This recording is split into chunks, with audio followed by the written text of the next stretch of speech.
let's all be kind to each other and not call each other names. It's not nice. Join me, Matt Connarton, weekdays, 4 to 6 p.m. live for a discussion about politics where we put aside labels like liberal and conservative and have a discussion about truth and what's really happening in the world.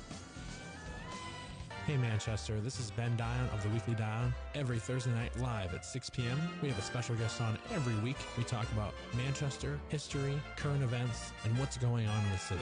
Thanks for listening. Live and be happy. This hour on WMNH is proudly sponsored by CGI Business Solutions, located at 171 Londonderry Turnpike in Hooksett. Serving all your employee benefits planning, design and administration, investment and wealth management, and customized business insurance solutions. They are available at 866-841-4600 or on the web at cgibusinesssolutions.com. You are listening to WMNH-LP, Manchester's radio, broadcasting at 95.3 megahertz frequency modulation from the top of 1000 Elm Street. Our studios are located at 1045 Elm Street and licensed to Manchester Public Television Service in Manchester, New Hampshire, USA. Contact us by email at WMNH953@gmail.com or through our website at WMNHradio.org.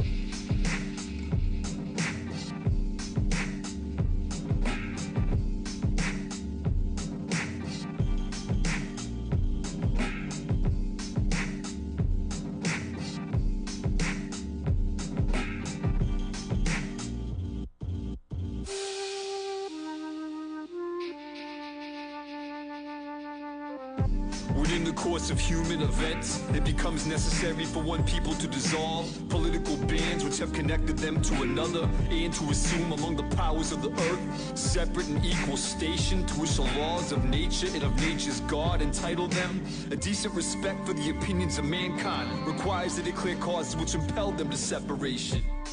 We hold these truths to be self-evident, that all men are created equal, and they are endowed by their Creator with certain unalienable rights, and among these are life, liberty, and the pursuit of happiness. Yet to secure these rights, governments are instituted among men, deriving their just powers from the consent of the governed. Whenever any form of government becomes destructive of these ends, it is the rights of the people to alter or abolish it and institute a new government, laying its foundations on such principles and organizing its powers as to them shall seem most likely to affect their safety and happiness. Prudence indeed will dictate that governments long established should not be changed for light and transient causes, and accordingly all experiences have shown that mankind are more disposed to suffer, or evils are sufferable, than to right themselves by abolishing the forms to which they are accustomed, with a long train of abuses and usurpations, pursuing invariably the same object. Events are designed to reduce them under absolute despotism, and it is their right, it is their duty to throw off such government and to provide new guards for their future securities. Such has been the patient sufferance of these colonies, such is now the necessity that constrains them to alter their former systems of government. The history of the present King of Britain's a history of repeated injuries and usurpations, all having a direct object, the establishment of absolute tyranny over the states. And to prove this, let the facts be submitted to a candid world.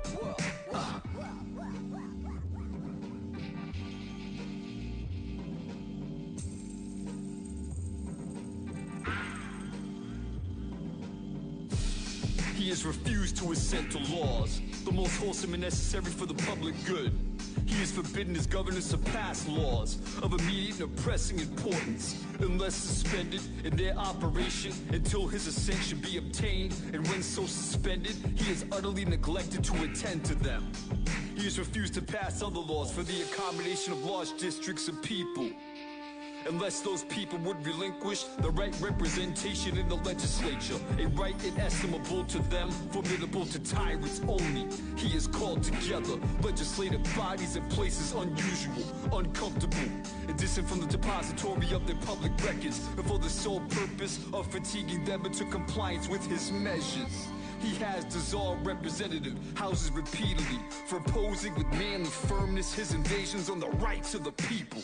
He has refused for a long time after such disillusions to cause others to be elected, whereby legislative powers incapable of annihilation have returned to the people at large for their exercise, the state remaining in the meantime exposed to all dangers of invasion from without and convulsions within. He has endeavored to prevent the population of these states, for that purpose obstructing the laws for naturalization of foreigners and refusing others to encourage migrations hither and raising the conditions of new appropriations of lands. He is obstructing the administration of justice by refusing his essential laws for establishing judiciary powers. He has made judges dependent on his will alone for tenure of offices and the amount of payment of salaries. He's erected a multitude of new offices and sent hither swarms of officers to harass our people and eat out their substance. He has kept among us in times of peace standing armies without our consent.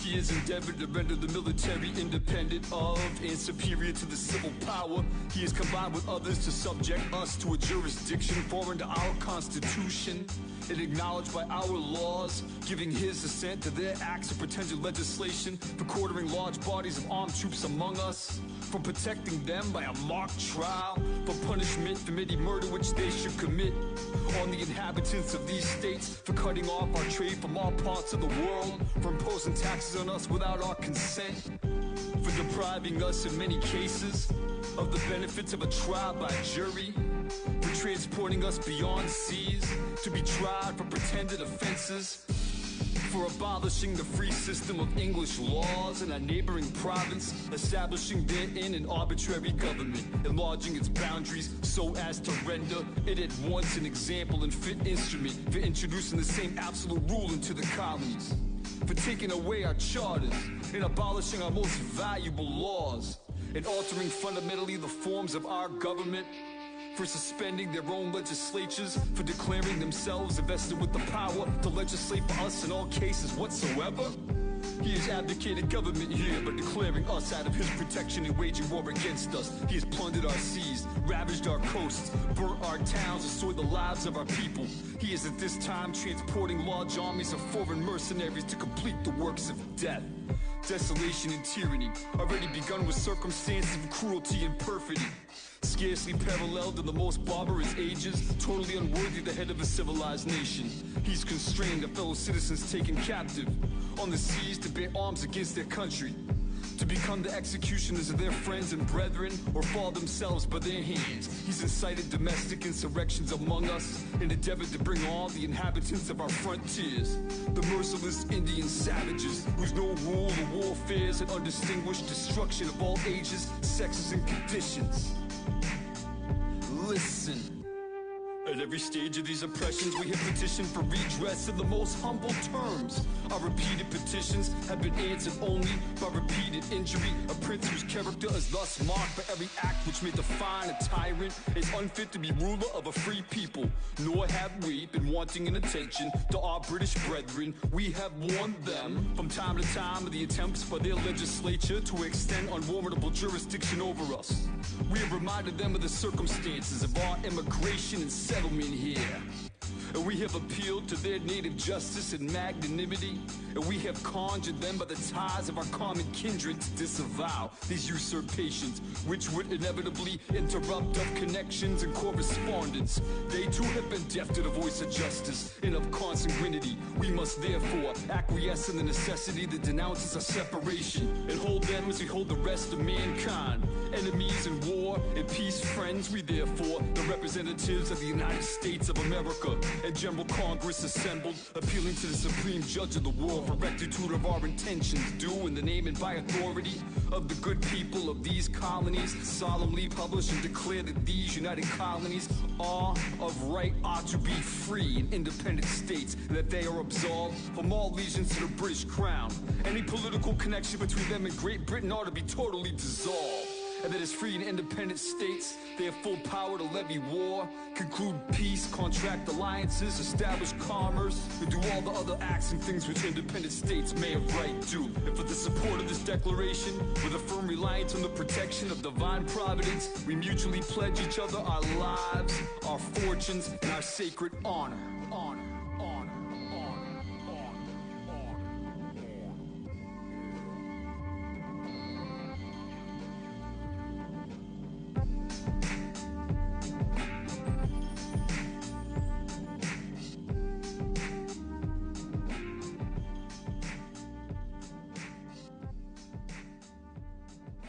Special Counsel Robert Mueller's report on Russian interference in the 2016 presidential election has finally been released to the public.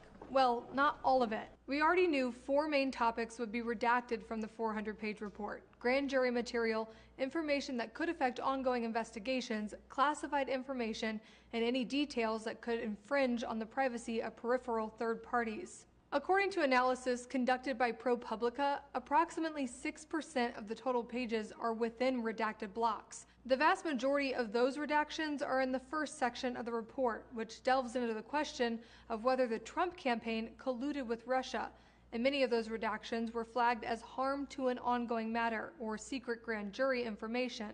The second half of the report looks at whether President Donald Trump obstructed justice. That section has way fewer redactions. Even before the report's release, Democrats were concerned that much of the information they may want to see could be redacted, but it might not be long before at least some of those redacted details are revealed. The House Judiciary Committee has already authorized a subpoena for the full report, and Attorney General William Barr said he might share some of the redacted information with Congress.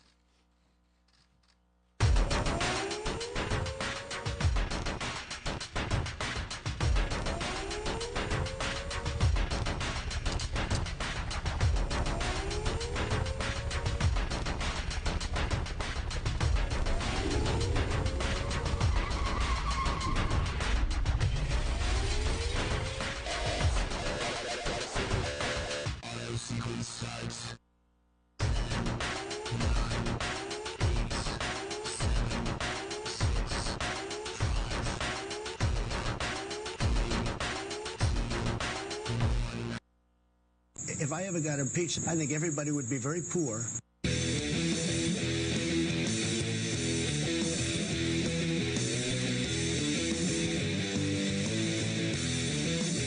Welcome, everybody. It's that time. Matt Connarton Unleashed in the afternoon. We are live on WMNH 95.3 FM, emanating from downtown Manchester, New Hampshire. Streaming worldwide at WMNHradio.org. We're also on Channel 97 Comcast here in Manchester and on Facebook via Facebook Live on the Matt Connarton Unleashed Facebook page. Let's see. It is, of course, Thursday. Big Thursday. Thursday, April 18th, 2019. And my friends, welcome. It is No Collusion Thursday here on the show. Here we go. Wow, what an exciting day. No Collusion Thursday. That's what we're calling it. Here. In fact, I'm even going to I think we should do this in honor of No Collusion Thursday. Except it's not I don't hear anything. There we go. Yes. A little hail to the chief. There you go. No Collusion Thursday, my friends, for our President Donald John Trump. Yes. Wow. Very exciting.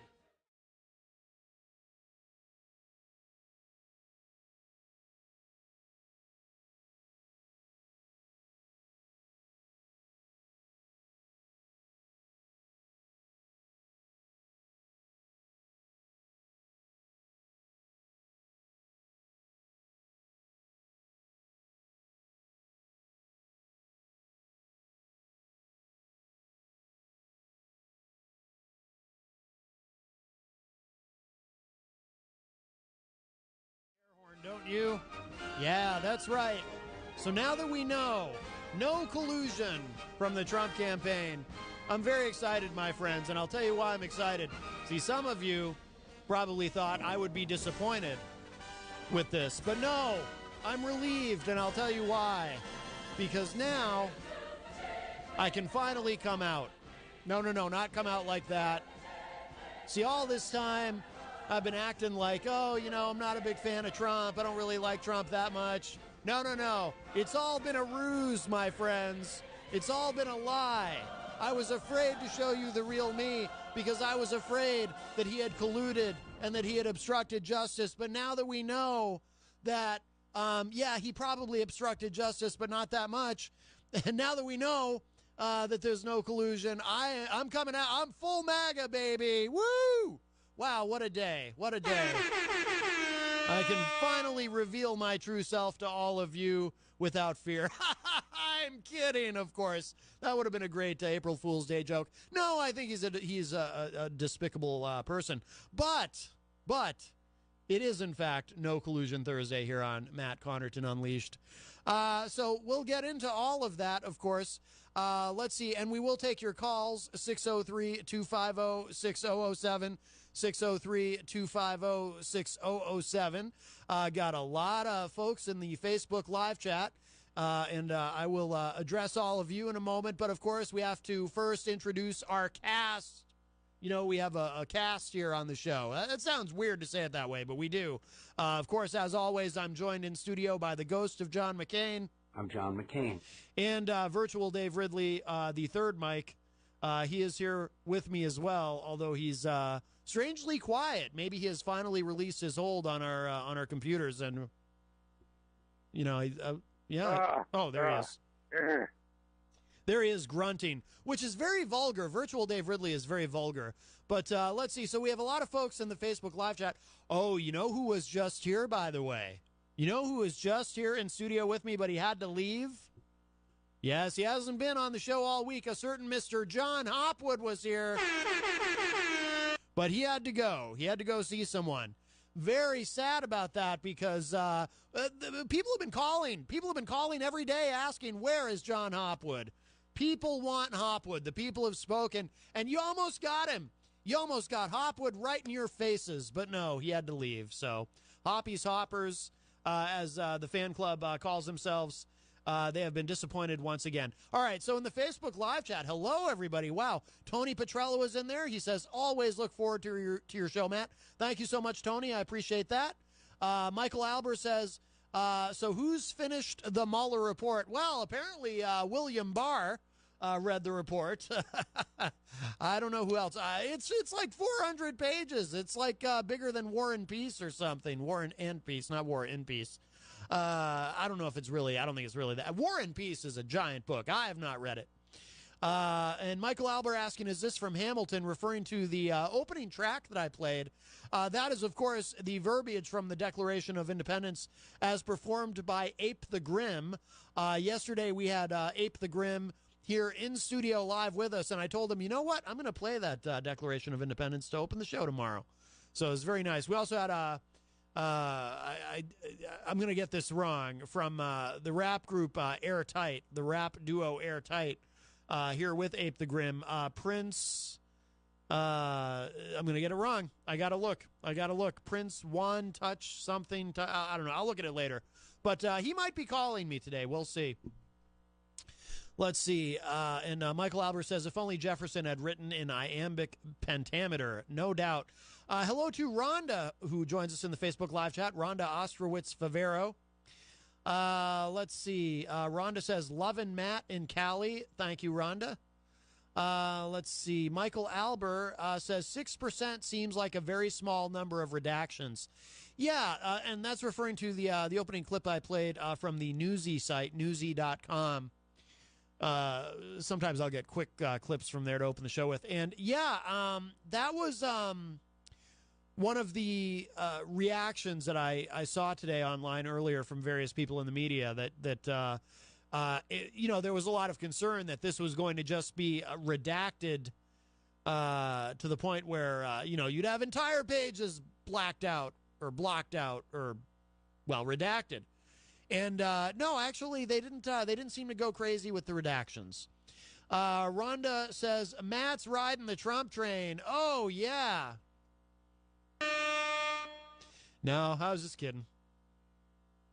But Michael Albert says, we have a caste system. Oh, referring to, we have a cast here in the studio. Yes. Hello to Fred Boenig from the dailyripple.org. Let's see. Michael Albert says, I knew it was the Declaration of Independence. Yes, indeed. Let's see. Well, gee, I don't know what to do first. You know what? Let's just dive right in. Of course, the big story today. It's what everybody's talking about. And there's a lot to get to in it. And we'll just kind of, Fred, feel free to call in if you want to give your impressions. I'd love to hear your thoughts on everything from today. There's really two big stories that I'd say are kind of equal importance actually happening right now. One is the release of the Mueller report, William Barr's press conference, and all of that. And then, of course, there's this other item from rightwingwatch.org. Mike Taylor, the firefighter prophet, says those who object to Trump executing his political opponents are standing in the way of God's will. I'm not sure what to start with. These are both big stories.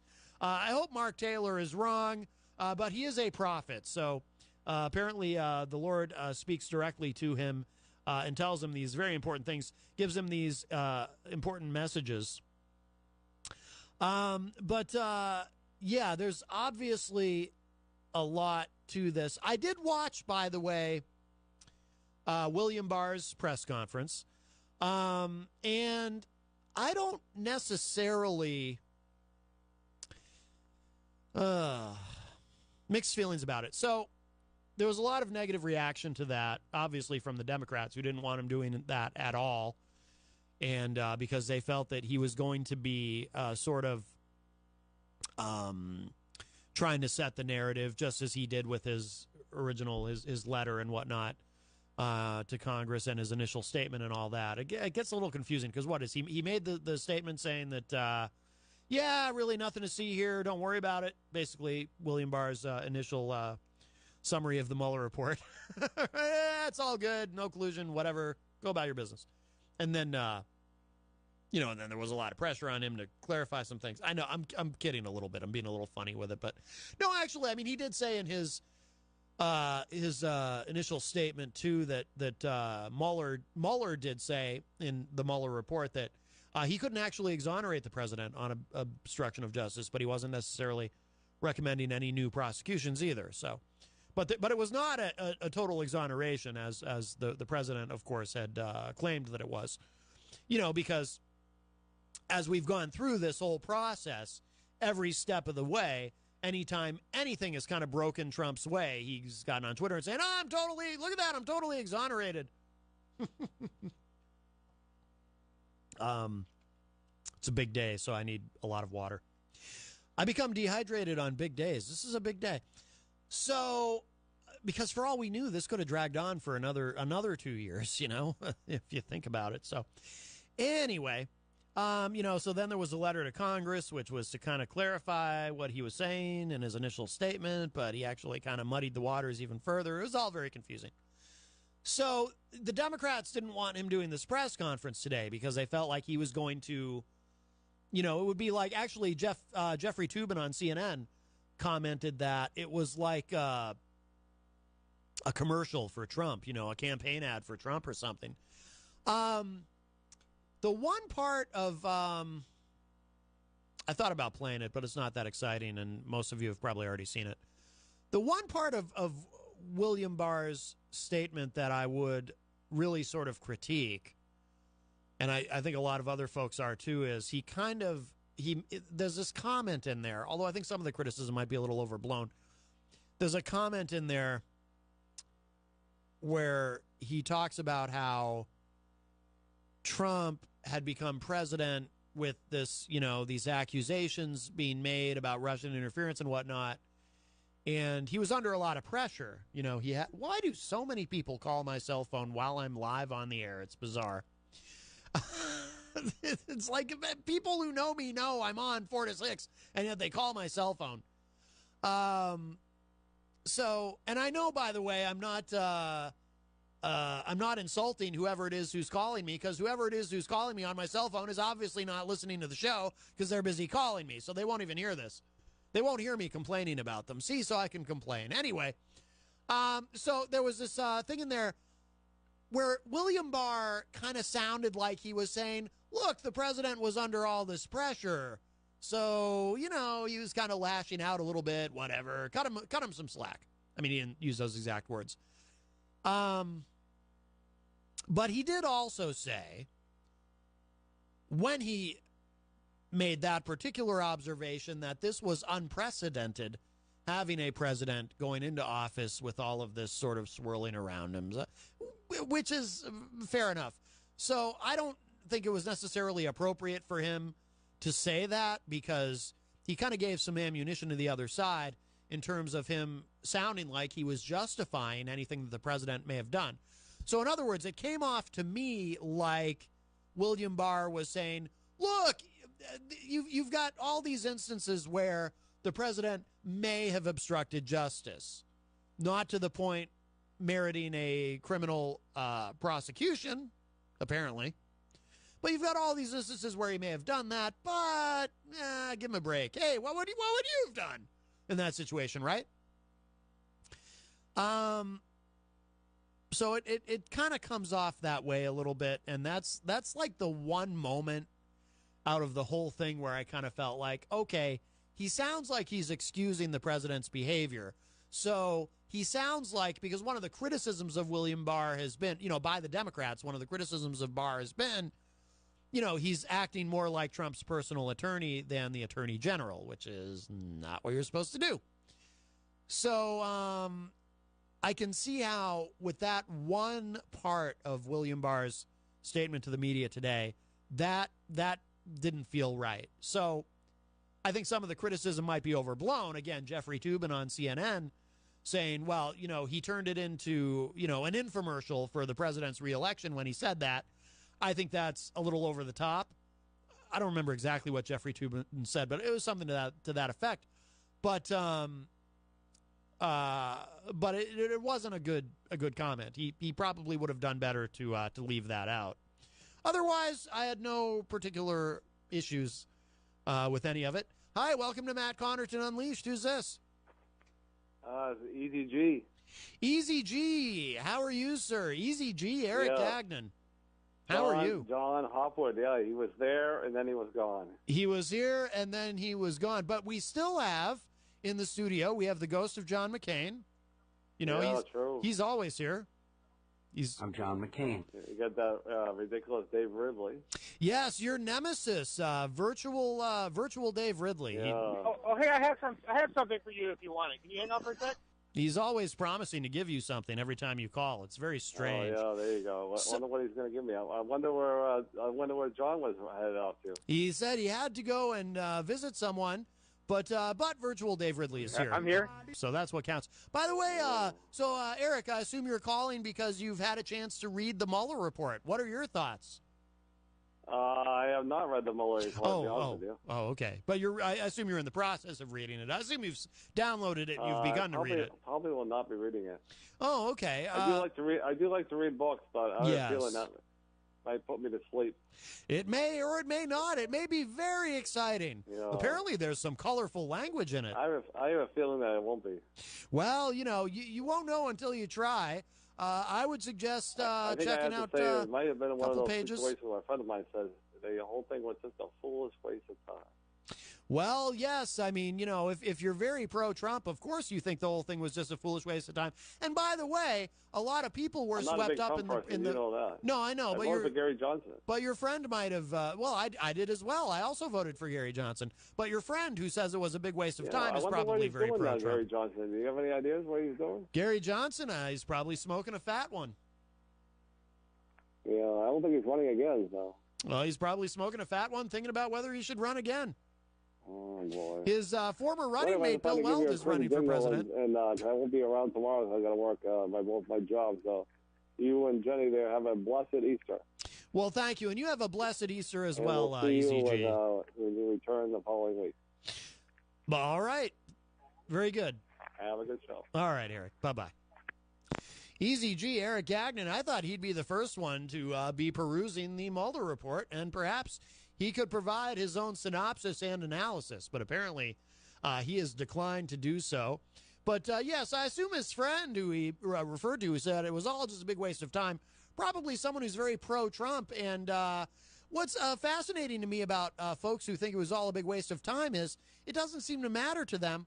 All these people who were swept up in the Mueller probe and criminally prosecuted for white-collar crimes, you know, like Paul Manafort and whatnot, people who stole millions and millions of dollars and are guilty of all kinds of fraud and financial malfeasance, apparently that's okay now. They're just innocent victims who were just caught up in something, and we should just forget about. Like, what does Mike Doyle say? Oh, whatever Manafort did, that was like decades ago, which it was not. It was actually very recent. Hello to Jenny, who joins us in the Facebook live chat. So I didn't have any big problem with William Barr speaking to the press. Now there are. I guess we'll get into some tidbits. I mean, we're probably going to be bouncing all over the place on this because, as I often say, in this era that we live in terms of what to go to first, it's an embarrassment of riches. I mean, there's just so much that we can. I just saw something. Oh, we'll definitely have to get to that. That's kind of a side issue, though, but we will have to get to it because that's interesting to me. I know, I'm teasing all of you. What could it be? I'll give you a hint. I'll give you a morsel of a hint. It has something to do with Keith Olbermann. I always liked Keith Olbermann. A little intense, but I like him. Anywho, Mediaite reports, one of the things that we learned from all this, and as we continue to learn from the Mueller report, because it is taking folks a bit of time to read the whole thing, Sarah Sanders told Mueller that she lied to the press about Comey's unpopularity within FBI ranks.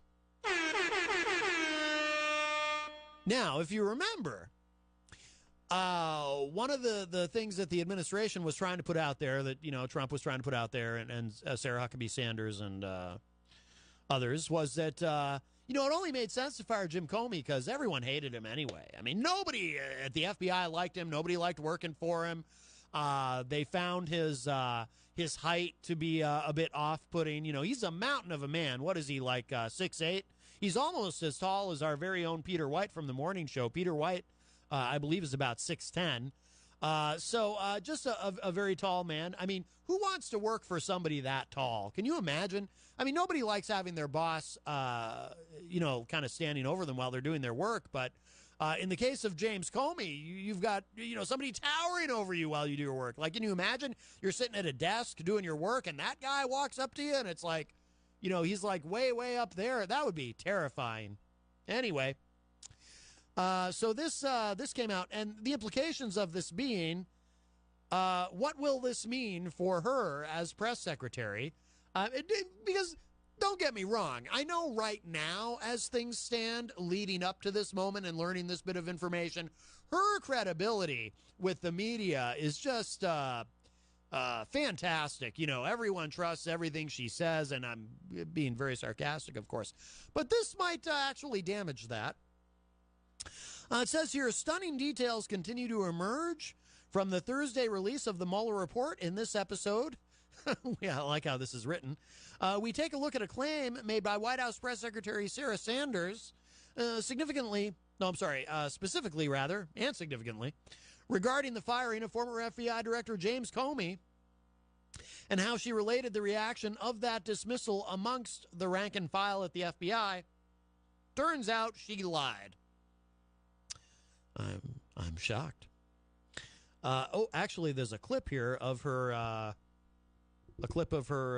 lying, probably. Let's see. It's that rank and file within the Bureau lost faith in the FBI director. There's a special agent who's inside who wrote us, who said, the vast majority of the Bureau is in favor of Director Comey. This is a total shock. This is not supposed to happen. The real losers here are 20,000 frontline people in the organization because they lost the only guy working here in the past 15 years who actually cared about them. So what's your response to these rank-and-file FBI agents who disagree with your contention that they lost faith in Director Comey? Look, we've heard from countless members of the FBI that say very different things. In fact, the president will be meeting with acting director McCabe later today to discuss that very thing, the morale at the FBI, as well as make an offer to go directly to the FBI if he feels that that's necessary. All right, so there you go. You can tell, though, the thing is, if you watch her very carefully, she has a tell when she's lying. Like, she kind of gets this change in facial expression where you can tell she's not entirely comfortable with lying and just being fundamentally dishonest. I'm kidding, of course. She lies just as easily as the president does. That's probably why they get along. Birds of a feather, as they say. Hello to Dr. Jeff Cassell, who joins us in the Facebook live chat. No, she doesn't change facial expressions at all. She doesn't blink. She looks everybody right in the face and just says whatever BS she has to keep her job. Let's see. It says here, under oath to investigators that were part of special counsel Robert Mueller's team, Sanders admitted that she fabricated claims that they had heard from many in the FBI that were celebrating Comey's firing. The moment she said that is captured by CBS reporter Stephen Portnoy, who tweeted the clip, and that's the clip I just played for you. According to the Mueller report, however, quote, Sanders acknowledged to investigators that her comments were not founded on anything. Oh, what a surprise. Critics often claim the Trump administration and its press secretary Sanders pollute public discourse with outright lies, or perhaps alternative facts, as Kellyanne Conway would say. And to be fair, fudging the truth or exaggerating to the media is not just legal, it's a time-honored tradition.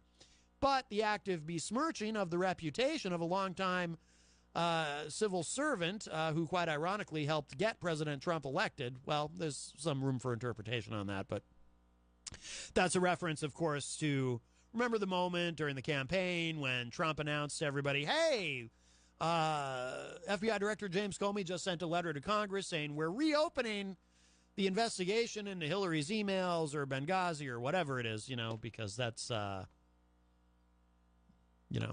whatever. I don't even remember what. Something to do with or Hillary's assistant there. What's her name? Forgetting her name. And Anthony Weiner, her husband, and all that. Something to do with all that. Anyway, if Sanders returns to the White House briefing room anytime soon, it might be difficult for critical reporters to take her words at face value. What is that, sarcasm? I think we're already there, aren't we? We already don't, by we, I just, I don't mean like I'm not a White House reporter, but, okay, here's the thing. Here's the thing that caught my eye that is not directly about the Mueller report, but it just looks fun, so we're going to do this now. This is also from Mediaite. Keith Olbermann blasts MSNBC's Rachel Maddow and Steve Kornacki as ingrates. Oh, my goodness. Well, you don't, and by the way, you don't want to upset Keith Olbermann. No, that's actually true. Oh, Aberdeen. Uma Aberdeen. Thank you, Fred. Fred provided the last name, and then I remembered the first name, and we make a good team. There was a story. There's been many stories about Keith Olbermann over the years, by the way, where he has this very bad temper and treats people very poorly. And there was a story when Tim Russert passed away quite some years ago. NBC's Tim Russert, of course, he was the host of Meet the Press. If it's Sunday, it's Meet the Press. Remember that? I think they still say that. I think Chuck Todd, even now that he says that, or maybe not. Maybe they retired that. Maybe they left. They retired that when Russert passed away. I'm not sure. Anyway, Tim Russert, of course, beloved by everyone and regarded as very fair. Republicans even had a hard time criticizing him. But there's a story that at Tim Russert's funeral, or at the reception after the funeral, and I'm not saying any of this to be funny. This is I remember reading this online. It may not be true, just because I know you're not supposed to put anything that's not true on the internet, but There's this story that Olbermann lost his temper and started yelling because he was not satisfied with the cold cuts that were being served, or the lack of condiments or something. Something about there was something at the buffet table, I think, that Olbermann found unsatisfactory, because during that time period he was still a huge star at MSNBC. So, but apparently, I don't know. He wanted, and look, I'm human. You know, I can kind of see, like I always say, it's my stomach's world. You all just live in it. If I were at a funeral and, you know, maybe I go to get maybe a delicious hamburger from the buffet table, or barbecue. This sounds more like barbecue food, really. But do you serve hamburgers at a funeral? I don't know. I don't go to that many funerals, but I'd like to think that if I went to more of them, which I don't want to do because that would mean people around me are dying, but I'd like to think that there would be hamburgers available. Anyway, if I went to go procure a hamburger and found that there was no mayonnaise, I might freak out too and make a big scene. I like to think that I wouldn't, but I'm just a man with a stomach. I don't know what I would do. I like to think I would politely and quietly ask, hey, is there any, mayonnaise? But I don't know that I would. I might freak out. I'd be like, hey, I know somebody's dead, but there's no mayonnaise over here. Come on. I might do that. I can't promise I wouldn't. When John Hopwood was here earlier, by the way, he left the door slightly ajar. And as I'm sitting here yelling about mayonnaise, I see someone in the hallway kind of stopping and looking in, because she probably heard me yelling about mayonnaise. She appeared to be an older woman, and I think I may have frightened her. You don't expect to, we're in this building here. You don't expect to be walking through an office building and hear someone yelling about mayonnaise, typically. Unless, of course, somebody just died and there's a funeral. I don't know why you'd be having a funeral in an office building, but I'm just not going to worry about it. I mean, if it happens, it happens, But if we ever have a funeral in this office building, I hope there's burgers and I hope there's mayonnaise. And I'm just going to leave it at that. So Keith Olbermann, again, this is from Mediaite, the liberal firebrand, who was once the top-rated host at MSNBC, took aim at it. What a great word, by the way, firebrand. I'd like to be called a firebrand someday. I think I'd enjoy that. Took aim at a few of his successors at the network in interviews on a podcast that aired overseas. Oh, Jenny in the Facebook live chat says, meanie. You're right. It would be mean to serve hamburgers without mayonnaise. I agree with you. I'd be very angry.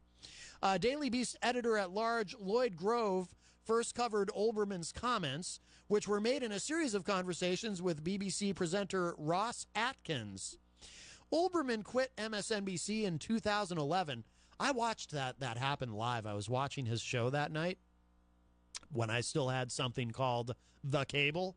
And, it was weird because it was like out of nowhere. Like he comes back from commercial break and he's like, yeah, by the way, I'm done. Thanks, everybody. It's like, what? They probably asked him to quit. They probably didn't want him sticking around because you can't be freaking out about mayonnaise at Tim Russert's funeral and, keep your gig at MSNBC. Everybody who works in media knows that. So he quit in 2011, leaving behind what was left of a 4-year, $30 million contract he signed in 2008, and apparently still harbors resentments against his former colleagues. Notably, the network's new top-rated host, Rachel Maddow, and its pervasive political correspondent, Steve Kornacki. Let's see. Olbermann told Atkins in conversations recorded throughout 2018 and released as part of a podcast called Texting Keith Olbermann, quote, the bottom line for me is I contributed to their success and I was correct in my assessment. If I have any animosity toward it, it is that many of them have washed me out of their past in order to make it look like I did not have any influence in getting them to where they are. If you acknowledge the degree to which you are beholden to others, you are somehow seen as weak. The Rachel Maddow's story was not that after I left, she was mad at me for leaving because it meant that she could not pass me in the ratings at MSNBC and prove better than her mentor, unquote. My goodness. Well, Mr. Olbermann sounds very bitter. I guess he and Rachel aren't hanging out on weekends. I don't even know what Olbermann does now. Hi, welcome to Matt Connarton Unleashed. Who's this? I refuse to say. Is it my Fourth Amendment rights or something like that? No, Fifth Amendment rights. Yes. You don't need to incriminate yourself. I can't remember who he was. Keith Olbermann. He hosted a show on MSNBC called Countdown. Before that, he had worked as a sports analyst at ESPN, and he actually went back to ESPN for a while. He's tall. He's got kind of that classic news face, if that makes sense. He's got kind of a square jaw, kind of a long face. He wears glasses. He's got the perfectly coiffed news anchor hair. He's not the guy that does the satire, is he? No, but he used to do some sort of funny things, though, on his show. Like, he would do something called Worst Persons in the World, and Bill O'Reilly was usually number one on the list. So he would do some silly things. So he's the guy with the glasses that looks like a nerd that was kind of a comedian. You know who he kind of looks like? He kind of looks like Drew Carey. He's fat? No. Well, Drew Carey's not fat anymore. Have you seen Drew Carey lately? He lost all the weight. Now he looks like Keith Olbermann. Why would I watch Drew Carey? Why wouldn't you? Why would I? What kind of American are you? On this great day, on No Collusion Thursday, you're telling me you've never watched Drew Carey. You're a communist. That's why I don't come to your place anymore, because of the ghost of John McCain. Well, that's yeah, I mean, he's here every day. He's here every day. He's the most dependable person here. It's amazing. I'm John McCain. Yeah, see? And the virtual Dave Ridley is here always as well. Hey, you've got to be careful with that stuff, because Darryl Dion will probably be showing up, and I think he is now a septuagenarian. Yes, the big 7-0, yes. Which, because he used to be a sexagenarian, but we're not allowed to talk about that at WMNA. Mm-mm. So, be careful. I got to park now. Bye. All right, bye-bye. Well, I'll tell you what, the Hoppy's Hoppers there, the little fan club that he has, will be very excited to have heard his voice on the show. It's been so long. Let's see. Oh, apparently Olbermann went on to say even more mean things. Says Olbermann reserved his harshest words for Kornacki. On one of Atkins' visits to his Manhattan apartment, Olbermann went off on the MSNBC correspondent when he appeared on a television. Olbermann said, quote, "Here's Steve Kornacki's show. He's one of the least grateful people. I started him in television. He was my backup guy at Current TV." By the way, if you don't remember what Current TV is, that was the cable news network that was founded by Al Gore, which didn't kind of work out. But, yeah, it had Olbermann. It had the Young Turks were on there. There's another big name, another big liberal name who had a show on there. Well, actually, there was a couple. There was the governor, Jennifer Granholm, former governor of Michigan, and Stephanie Miller, the comedian, I think, liberal comedian. Anyway, I don't know why we're getting sidetracked with that. I apologize. Right. Let's see. Anyway, that was Current TV, and then they got bought by Al Jazeera, and then they just ran out of money. Okay, so I'll start this quote over. I wish I did a Keith Olbermann impression. Maybe I can.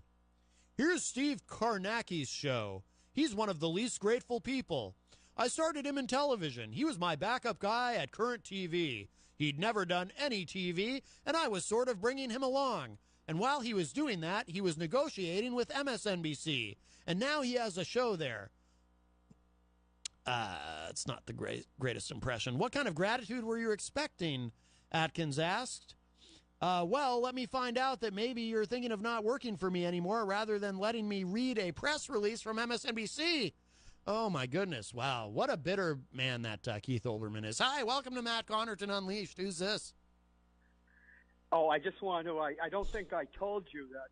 That's because septuagenarians are far more susceptible to fright from spirits, statistically speaking. Now you have it. Wait a minute. Are you telling me? Oh, and he hangs up. So is he telling me that Darryl Dion, who will be here later, because, of course, on Thursdays, We're followed by the Weekly Dion, hosted by Ben Dion and his father, Darryl. It sounds like he's suggesting that Darryl Dion might actually be able to see the ghost of John McCain. That would be interesting and frightening. Wow. I'm very happy with where we are. Well, I'll have to ask. What's this? Fred posted something in the Facebook Live chat. Let's see what this is. It's a picture of Fred with Steve Kornacki. Well, Fred, I hope when you were posing there with him, you asked him, hey, you ever say thank you to Keith Olbermann? Hi, welcome to Matt Connarton Unleashed. Who's this? Hey, Matt, Mike Doyle. Mike Doyle, how are you, sir? Good, how you been? Good, good. Are you enjoying No Collusion Thursday? Hey, let's have a dialogue. I would love it. I would love it. Hey, I just turned you on, and see, this is the stuff that I'm talking about. I just turned you on. I said, you know what, I haven't listened to him in a few days. Let's see what he's up to. Because I figured you'd be dicing the Mueller report. Yes. Which is a good thing. But I heard you say about the thing about Manafort's crimes. Yes. And that some people don't think that those are crimes, like Mike Doyle said, because they happened 10 years ago. Yeah. And I never said that. So you were totally misquoting what I said. Well, Mike, all I was saying was people were trying to put, because Manafort was guilty of crimes, and he should have been. Yes. He stole hundreds of millions of dollars and didn't do his taxes and hid foreign monies and everything. Right. His years as a businessman. Right. So that's a crime. Yes. Fine. Not even a suggestion. It's not. Okay. But all I was saying was people were trying to say, oh, so Mueller found him guilty of these crimes, sending him to jail, and so he's connected with Trump, so Trump must be guilty. And that's all I was saying, that these things happened 10 years ago. That's all I was saying. So I never said that because they happened 10 years ago, it's not illegal what he did. Right, right. Do you understand what I'm saying? I do, and I'm glad you clarified that. And I apologize if I misquoted you, but I think I remember during one of our conversations, it just kind of, and not just from you, but from a lot of people, I feel like there's kind of this idea that, well, you know, these other people who got swept up in the probe, who cares what they did? It's, you know, it's stuff that happened a long time ago, and what's the big deal? And so, you know, I blame Trump for not doing his due diligence and knowing that Manafort had all this baggage before he brought him on as his manager. Right. I mean, shame on them. They didn't do their due diligence to say, hey, he's got some baggage. We got to be careful here. Right. But you know, that's up to them. So yeah. And the other thing is, you were talking about the Comey-Hillary thing. Yes. And you know, is there an explanation why on a 170-degree day on a tarmac, where everybody was asked to leave the plane except for Loretta Lynch because Bill Clinton's coming aboard? Right. And it's right after the Hillary email scandal that the 2 days later or whatever it was, Comey comes out because Loretta Lynch says to him, you've got to call it very bad judgment by Hillary, but not a crime. Well, that she used her private server. Now, but according to them, they were just talking about grandkids and stuff on a 170-degree tarmac. And so, I don't know. What do you think? Well, you know, we've talked about that before, and I mean, I've always said I'm willing to meet you halfway on that. In that, on the one hand, we don't know what was said, but on the other hand, I mean, and we have no way of knowing what was said. But on the other hand, that meeting even happening was absolutely inappropriate, and there's no justification for it. And shame on them for letting that happen. And Loretta Lynch, if she didn't want to. She should have said, like, if they trapped her into that situation, she should have been the one to say, hey, sorry, I can't be here for this. This is going to look really bad, and I got to get out of here.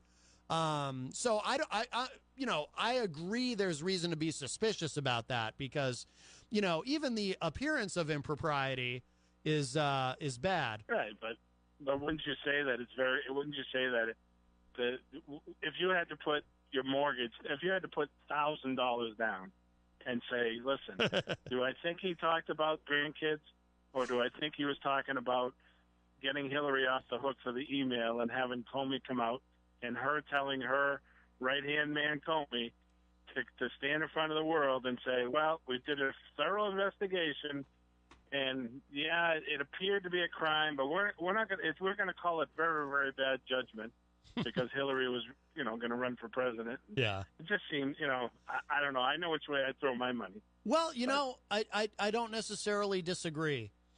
Yeah, because well,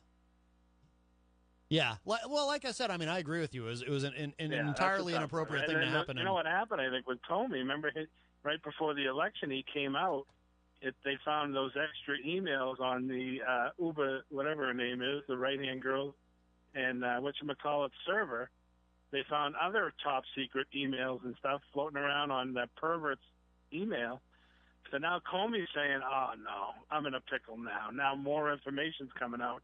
I can't run down the road with Hillary and keep saying this is not right. So he had to come out and say, listen, that new information came out. He had to come out and say, I'm opening a new investigation. We're opening it back up. And because he was caught in the Clinton web. That's all it is. It was just, there's some conjecture there. I don't know if I buy that necessarily, but I don't know. I'm still thinking back on that part of it now. I'm still a little bit unclear on exactly what happened there. But I do agree with you. Anthony Weiner's a pervert. Yeah. Well, anyway.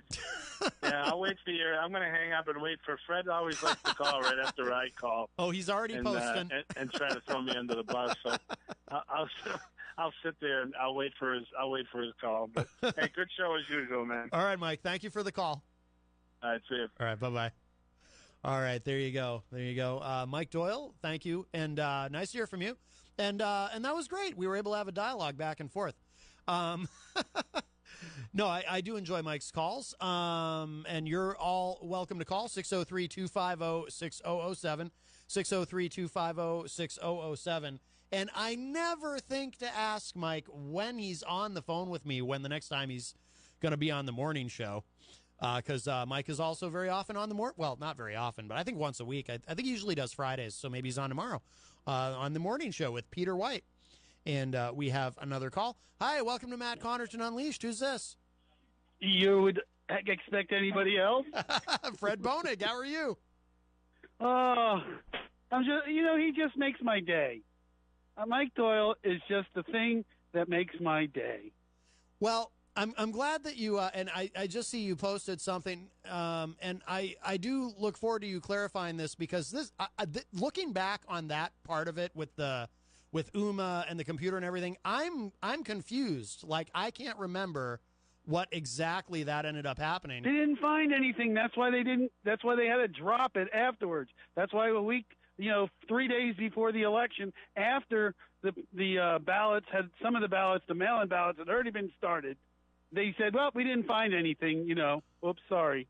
Okay. Because they could do the search just by the same keywords, and they could go right through all their 10,000 or whatever documents just like that. And they did not find anything. And again, we already know, as we have already heard, that they did not find classified documents. They found up-classified documents. That, in other words, documents that they later up-classified. Right. There was no. I mean, we know that. We saw that in the hearing, that they found no documents that were marked classified, correctly marked classified. Because there was this 3, and then we went through that. Right. And there wasn't. But he's but our emails. But just to be clear, Fred, because it's like I said, I'd actually kind of forgotten about this detail. So right before the election, when Comey sent the letter to Congress. So when he said, we're reopening this, or however it was phrased, so that was specifically because they got because of the other investigation into Weiner. Yeah, they got her thing, and then when they opened it up, they saw there was emails in that. There was emails. Gotcha. Okay. And because it had been, she had put her phone into the computer. She had plugged it in, so it downloaded the emails. Yeah. There were emails, but there were no classified emails. Okay. They were the same emails that they already had. Gotcha. Okay.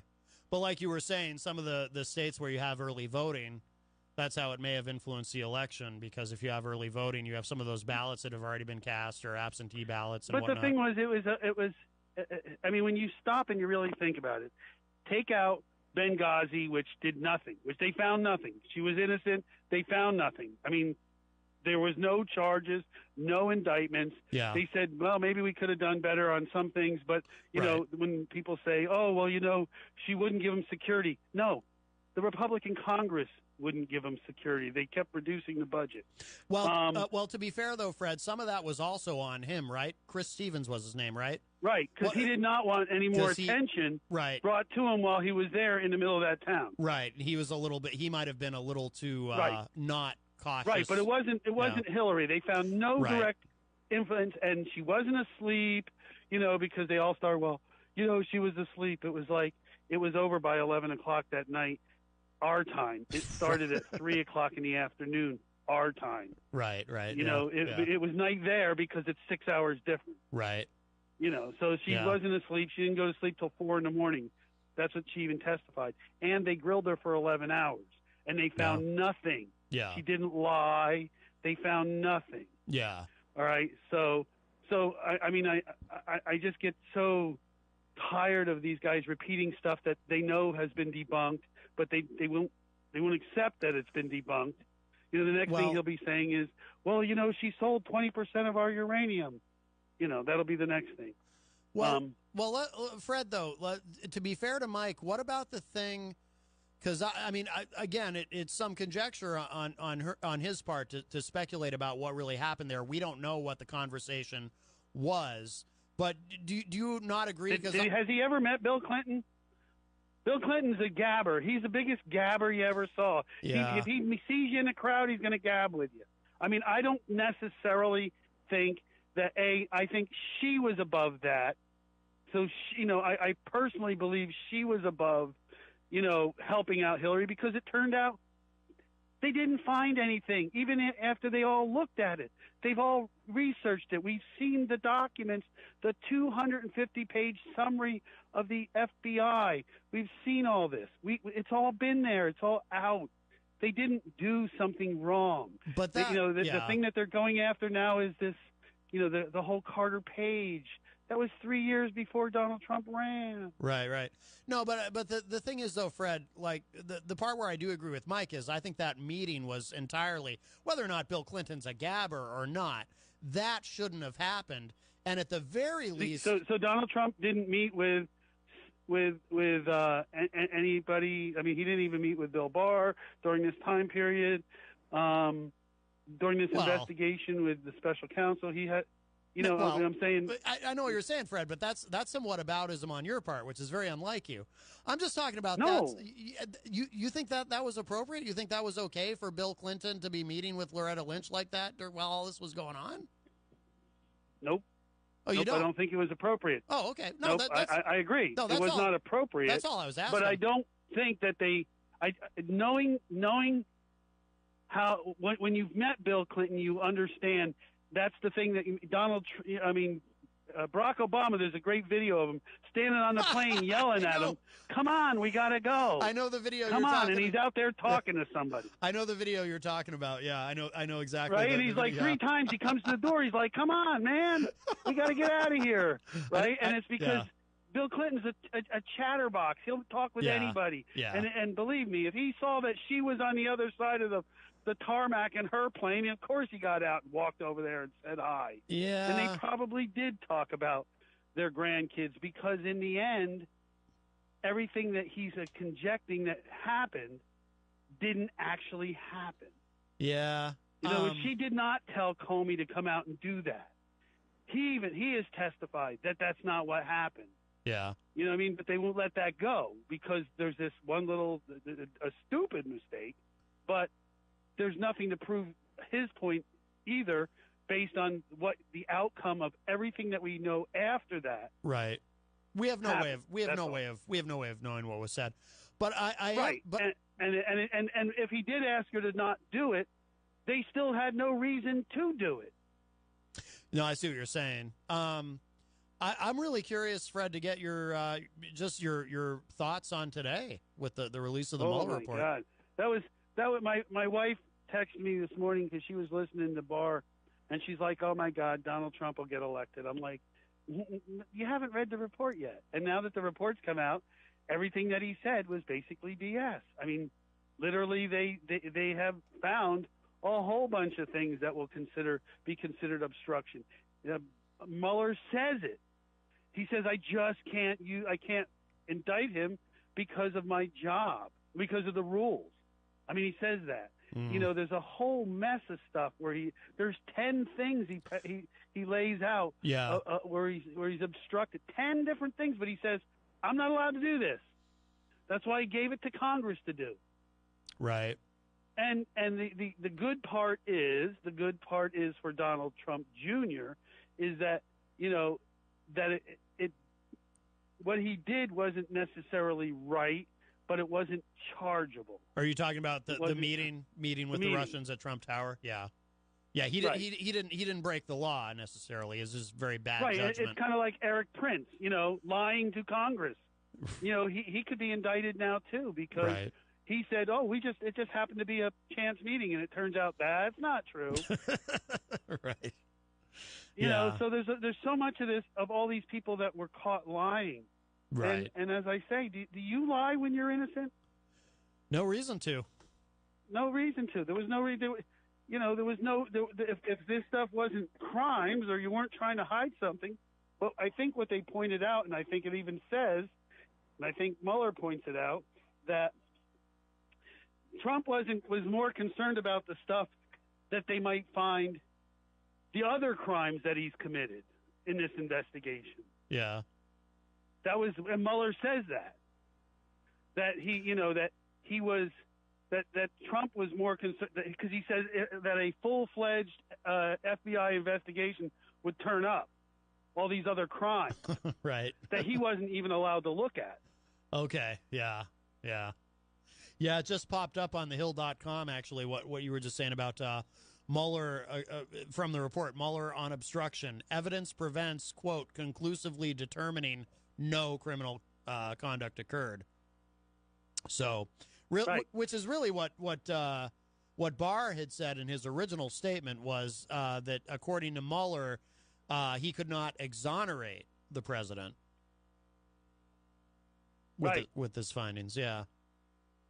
But he also says in the report that due to the rules that he's not allowed because the president can't defend himself the way that a regular person can or something like that, whatever it was. But there's a reason why the DOJ has specific rules that they can't indict a sitting president. Yeah. And that was what stopped him. That's why he built the roadmap of obstruction. He shows all the ways they did it. And that the president was out there doing it. He says he did it publicly and privately, you know, trying to get people fired. McGahn deciding to quit because he wanted him to fire Mueller. Right. You know, I mean, all these different things. I mean, of course he was doing it. I mean, that's just, was he able to get away with it in the sense that because everybody protected him? Yeah. Yeah, there's actually I have the article here from Politico where they outline 10 episodes where Trump might have obstructed justice. They're very careful with their language in the headline. Might have. Yes. Well, because that's a political decision. Yeah. Versus a legal decision. Well, so what happens now? Do you think? Anything? Or now they're going to get Mueller to come and speak, and they're going to get Barr on the stand again. Now Barr is going to be his normal, you know, obnoxious, you know, arrogant self and tell him I don't have to answer anything or, you know, what do you think?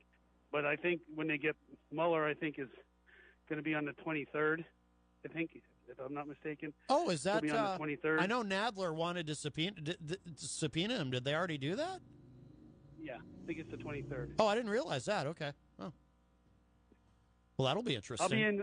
We'll be in Washington, I think, for the 2nd. Oh, wow. To see Barr. Maybe I might, you know, who knows if you can get in, you know, you got to get in line. Right.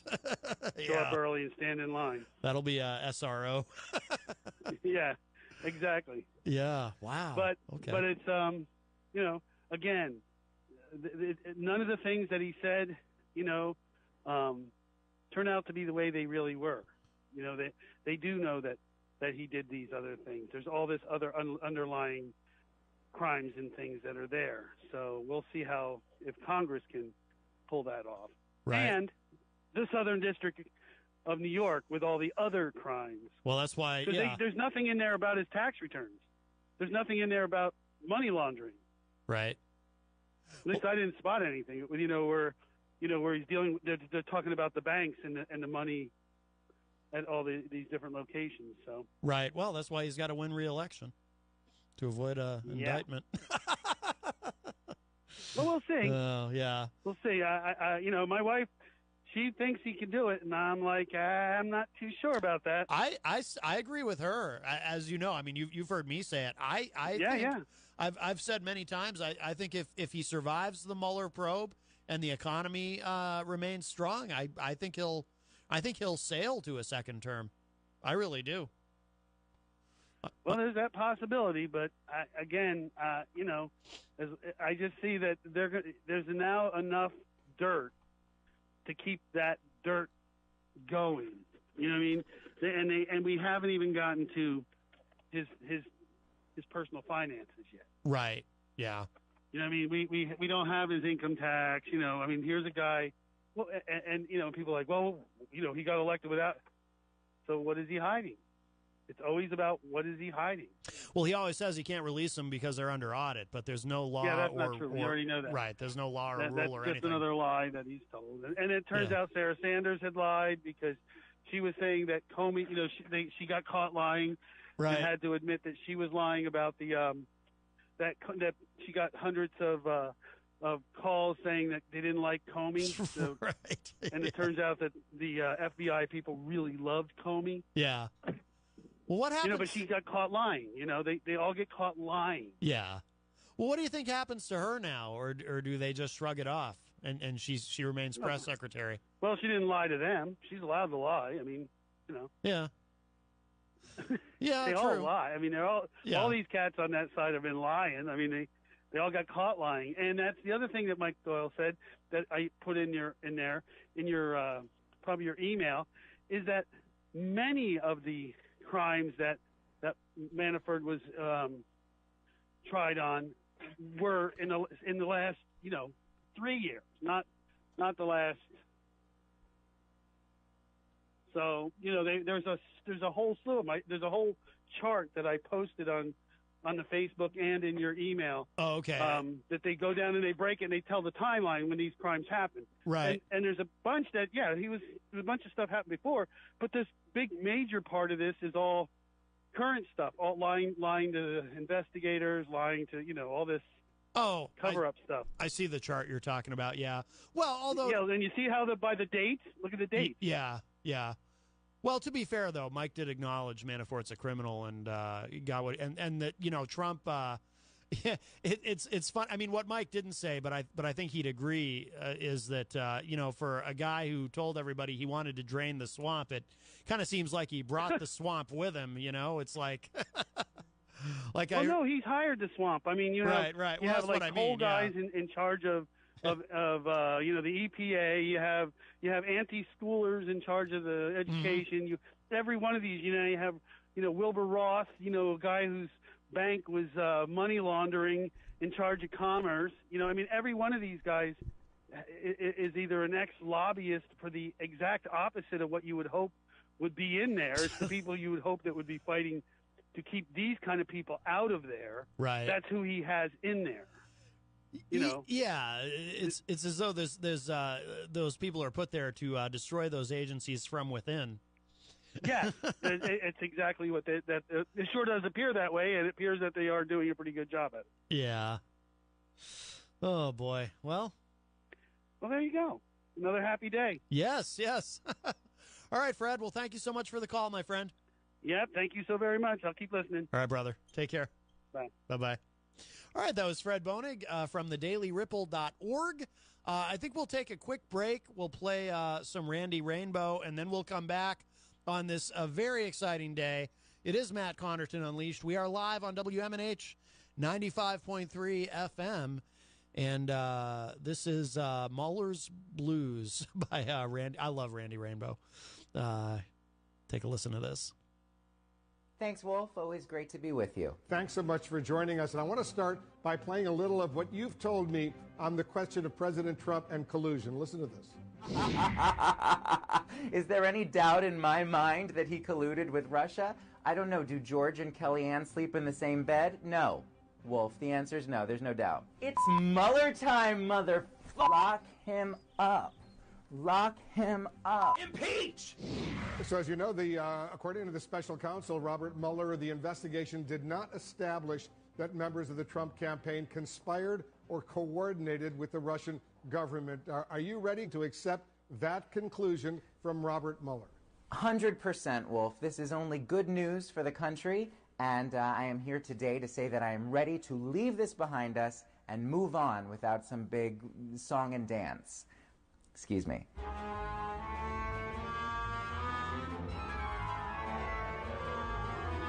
OMG, he's reached a conclusion. Holy sh**.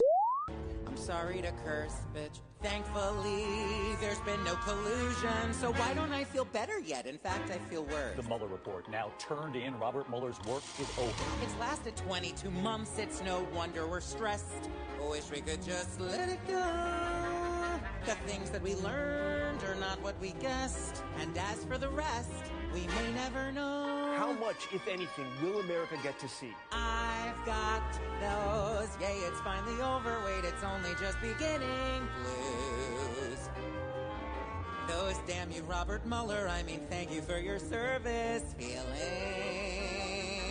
Those give me that report. Now throw this trash in the bin.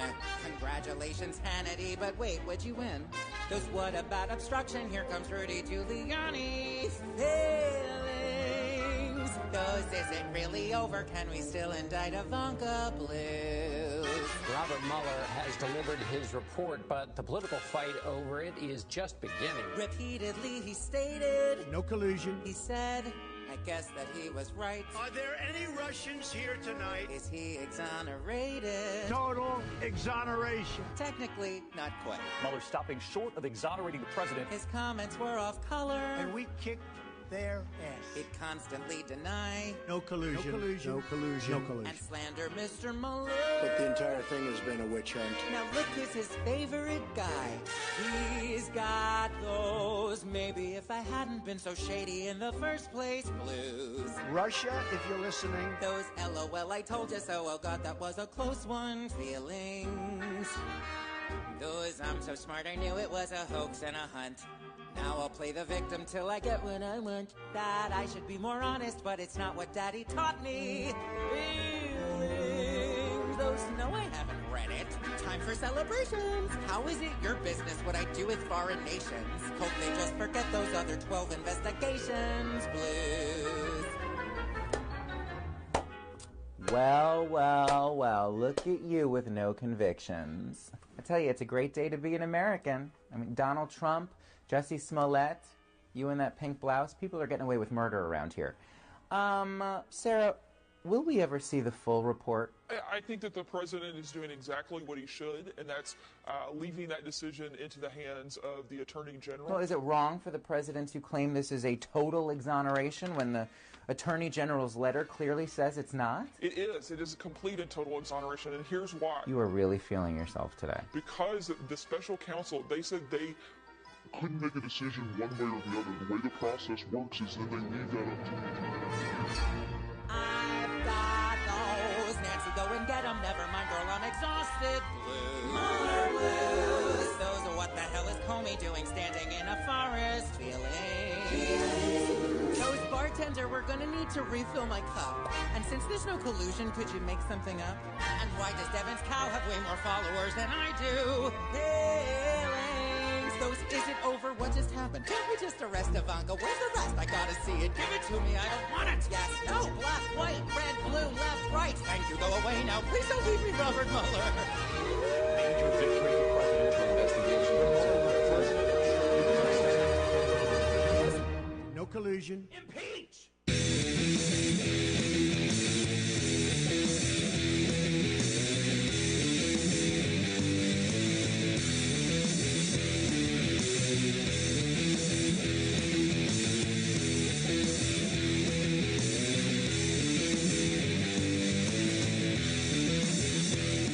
Welcome back, everybody. It is hour number 2. Well into hour number 2.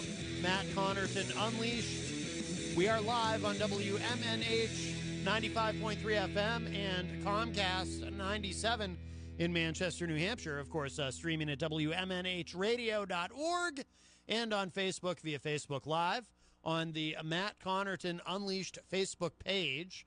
603-250-6007 is the number to call. 603-250-6007. Of course, as always, I'm joined by my good friends, the ghost of John McCain. I'm John McCain. Here in studio, and virtual Dave Ridley. I'm here. And they're the only, I guess they're the only people who want to come hang out with me today. What can you do? Oh, we have a call. We'll grab this. Hi, welcome to Matt Connarton Unleashed. Who's this? Hello? Is it the Phantom? No, it's not the Phantom, but I just have a comment to make. Yes. About the hypocrisy that's been going on with the Democrats. Okay. You know, Adam Schiff has been saying for 2 months that he has evidence of collusion. Okay. Not obstruction, but of collusion. Don't you think he should, it's time now that they can't get Trump on collusion, that they should make Adam turn over that evidence? I'd like to see it. Sure. He's been saying it for 2 months. Is that what he's been saying exactly? And then we talk about obstruction of justice. Let's talk about the hypocrisy again. Clinton acid washed her servers. She had hammers taken to laptops and cell phones and everything else. Could you imagine if Trump did any of that? Any of that? Yeah, I don't know how accurate that is. What you're saying about Hillary. I think some of that's been twisted, and I know Fred from the Daily Ripple. Well, your will friend say who that's... just called in started twisting it, talking about Uma Aberdeen's evidence, and when they opened the investigation up, and they really didn't find anything. Yeah, isn't that why they had to close it again? She had classified information on those servers. They, in fact, have already stated that some of that evidence has been taken away by foreign governments, meaning those servers were hacked in. They already know that. Wait, what servers? Where your friend Brett or whatever just came up with the Uma Aberdeen thing. Yeah, he's correct on what he said about that, but that has nothing to do with the original server at her house. It has nothing to do with it. Wait, what? They know Hang that on. was hacked in by foreign governments. You said something was. Wait, the server was hacked in by foreign governments, or was hacked in by Russia, or what?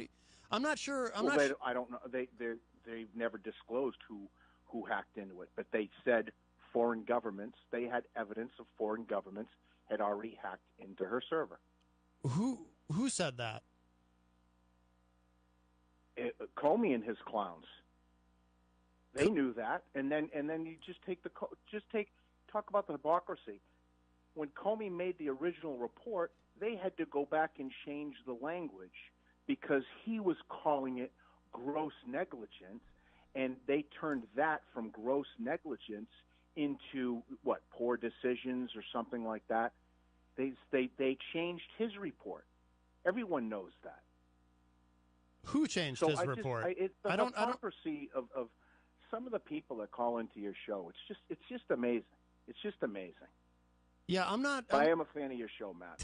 I appreciate it. Well, thank you. I appreciate that. All right. Well, yeah. I mean, I'm not aware of some of what you're discussing there, but I mean, feel free to send anything if you have sources for that. I'm not aware of the changing of the reports. And he hung up. Okay, I don't know who that was because he didn't give his name, but I'm glad he is a fan of the show. But Fred is in the Facebook Live chat saying no, that's not true. No, they didn't. Yeah, I'm not. I don't remember Comey saying that foreign governments had hacked into Hillary's server. I'm not. But look, as far as, I mean, I don't know if the gentleman who called.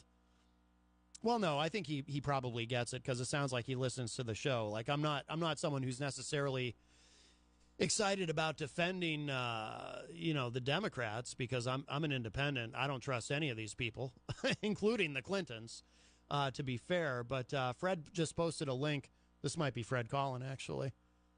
Fred, is that you? Oh, yeah. I just opened the link you sent from the AP. The AP, not like Yeah. whatever. The AP. Yeah, FBI said no evidence Clinton server hacked despite Trump tweet. Yeah, I remember Trump making that claim. Trump makes all kinds of claims and whatnot, but I don't remember. I certainly don't recall. Some people are people who believe that kind of stuff. Yeah, I don't remember James Comey ever claiming that. No, they tried. They were phishing. They were hits. That's when the company there was another company that, because originally the server was in their house. Right. It was being protected by the Secret Service, so nobody was getting in to do it. And then they had another company kind of set up the security on it, and they said that there had been attempts to do it, but they weren't able to get in, and the FBI agreed with that. Okay. So this whole thing of other people have it. Well, out there was nothing on it anyway, and anything that was up classified, which we all know, that came afterwards. So there really wasn't a crime. There wasn't necessarily gross negligence. They didn't have laptops that they beat up. The only reason why they got rid of cell phones that were that way is because she insisted on using a BlackBerry trackball phone and she wasn't even allowed in the building, right. So she could check her emails and do that. And the reason why they had to keep crushing them is because they were pieces of crap, and they had to keep buying them off of like Amazon. Right. And then when they switched the data on it, they'd take it outside and they'd bust it up so nobody could get it.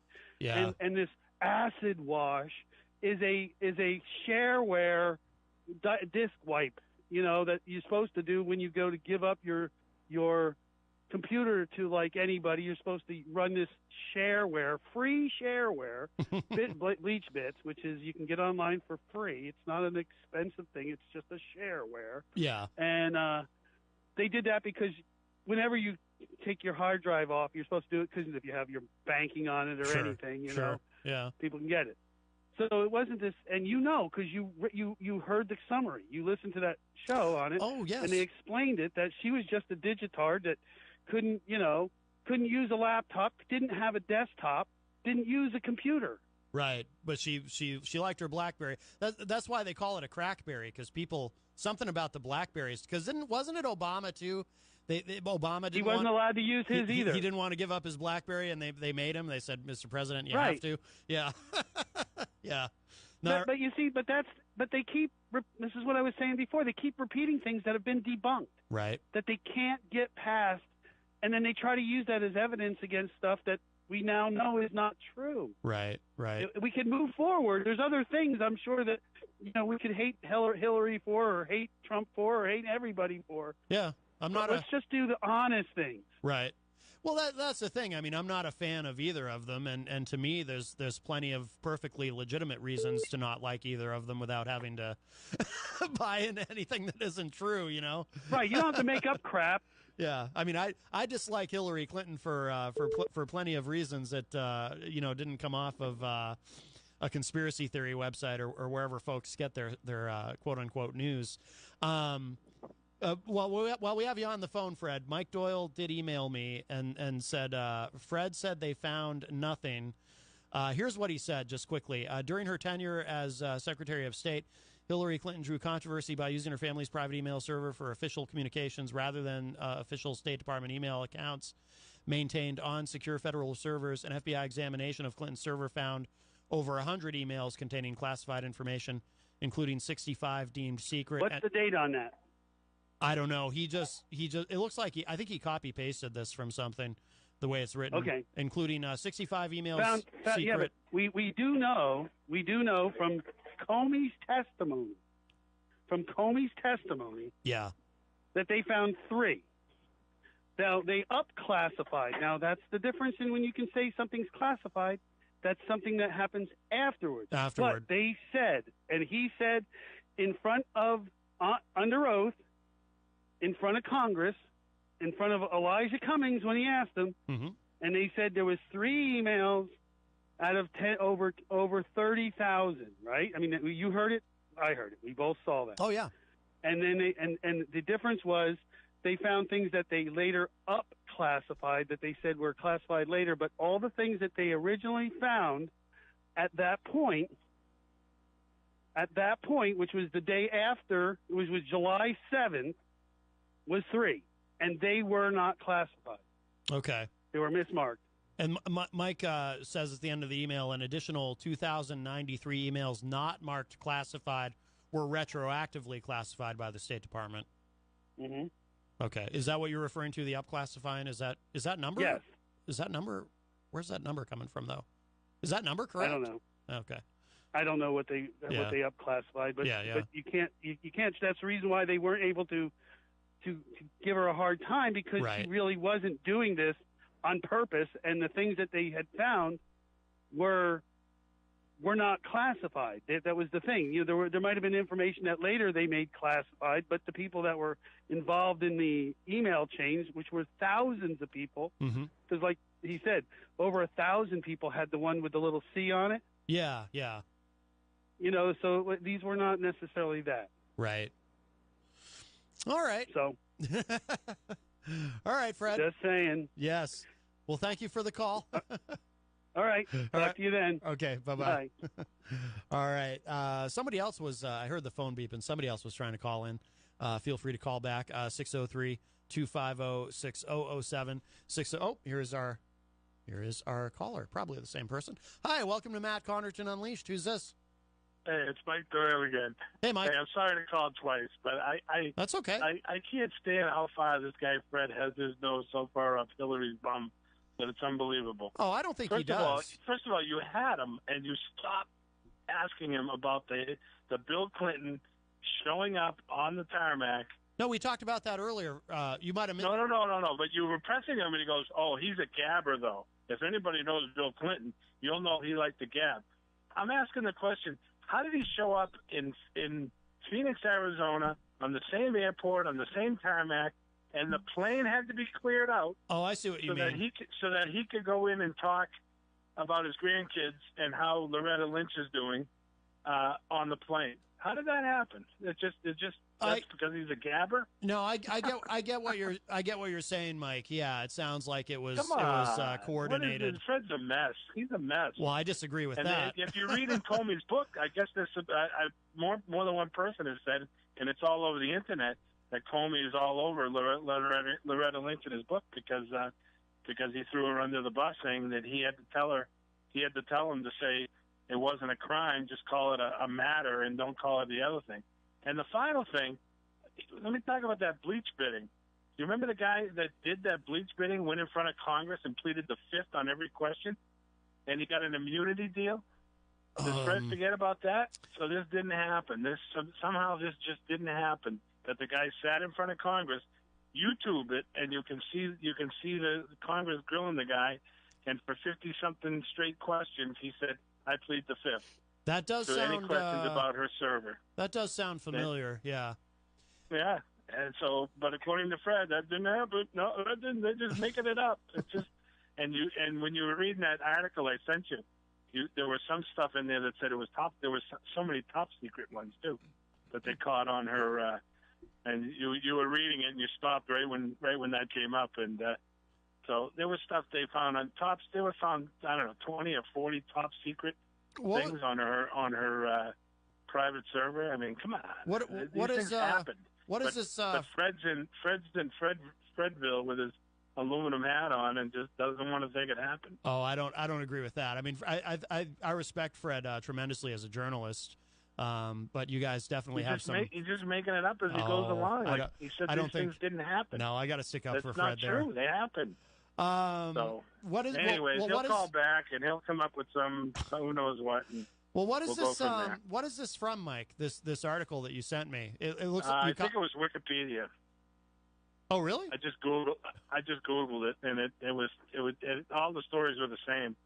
So I picked the one that had the biggest name to it. That they found all kinds of stuff on her stuff, and it wasn't up. They don't look at something and say, "Oh, that's top secret," or "That's not top secret." But tomorrow, You know what? I had coffee and I was thinking about it last night.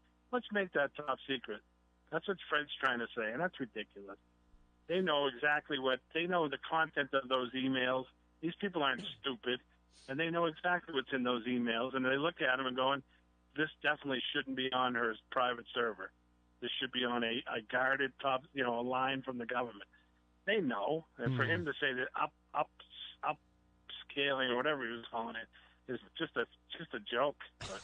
But anyways, it is what it is. What are you going to do? All right, Mike. I don't know. He just doesn't want to see reality. And as far as Benghazi, one last thing. Sorry to rant. Yeah, that's all right. Talk to the guys who and go online and read the stories about the 4 guys that lived, and see what they say about Hillary Clinton and how they let them die there, how she let them die there. So, I don't know. They were closest to the source, wouldn't you say? They were there all night having to fight. I would. And they did have communication where they could have sent people from Germany. From my understanding, they could have had Black Hawk helicopters there in like 7 minutes or 8 minutes or something. Yeah, I don't know. For some reason, they didn't want to send them. So. I don't know if it's fair to put that on her. And, she sat there and took quite a grilling from people like Trey Gowdy for 11 hours, and they really couldn't pin her down on anything. So, yeah, that was... I don't know. Whose call is it? That was good enough for me. You know what I mean? For her to withstand that, and, there were no great gotcha moments there. So, I don't know. Yeah, I don't know. I'd rather... That's not how the guys that were actually there feel. Believe me, they're not happy with her.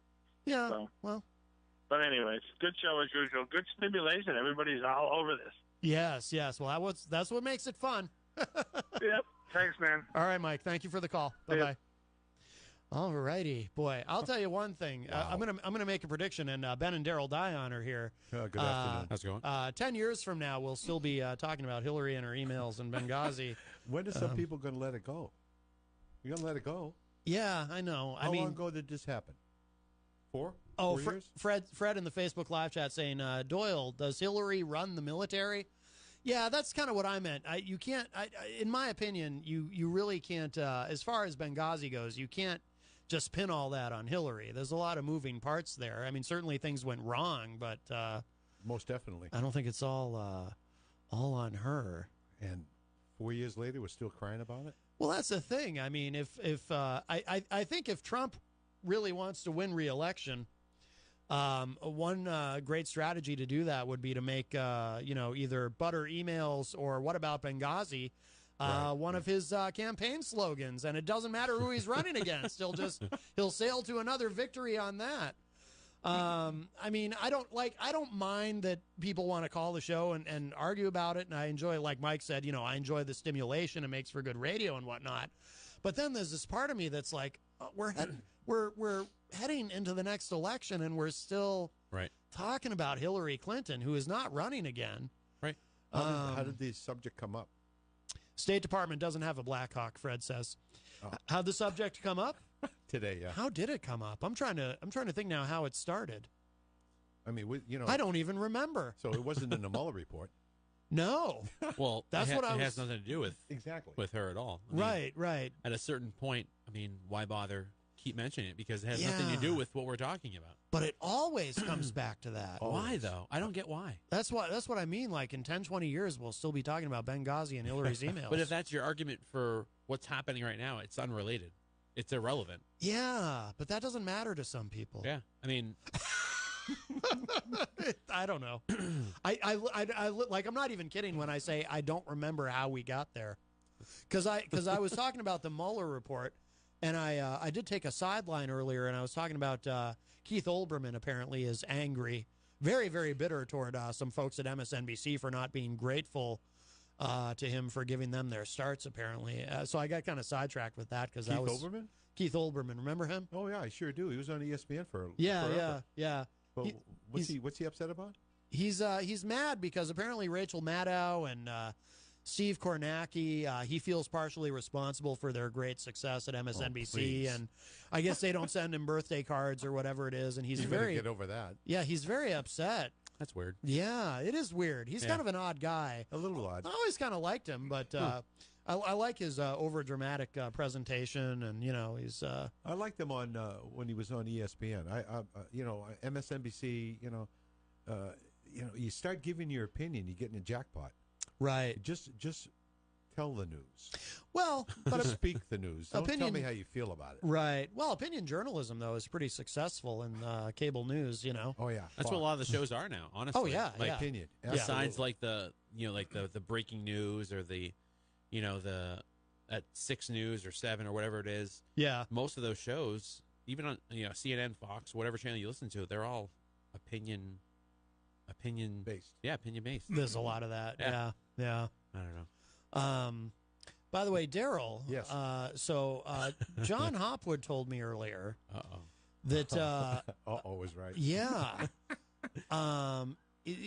As you're probably aware, I do have. Oh wow! Listen to those sirens. Whenever I hear sirens during the show, too, it's never just one or two.